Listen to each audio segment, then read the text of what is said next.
নমস্কাৰ নিতাই পানীডিংবাসীৰ সমূহ ৰাজ্যক কৰজোৰে জনাব বিচাৰিছো যে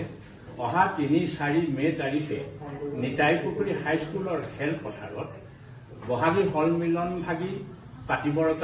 কাৰণে আয়োজন কৰা হৈছিল কিন্তু পঞ্চায়ত নিৰ্বাচনৰ বিধি অনুসৰি আমি এই বহাগ বিহু সন্মিলন ভাগি হটাই দিবলৈ বাধ্য হৈছো যেহেতু প্ৰশাসনৰ পৰামৰ্শ অনুসৰি আমি হটাই দি অৰ্থাৎ অসমীয়া ২৮-২৯ আৰু মে ১২-১৩ তাৰিখে আমি পুনৰ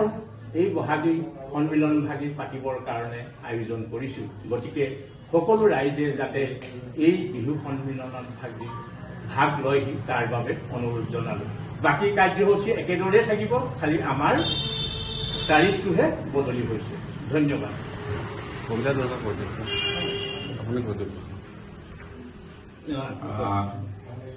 সমূহ নিতাই পানীডিংবাসী ৰাইজক আমি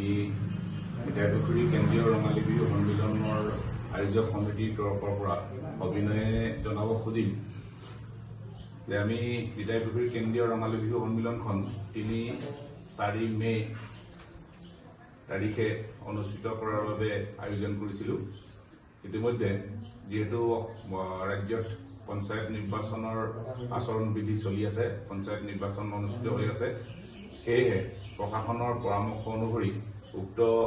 সন্মিলনখন কেন্দ্ৰীয় ৰঙালী বিহুৰ সন্মিলনখন আমি ইংৰাজী ১২-১৩ মে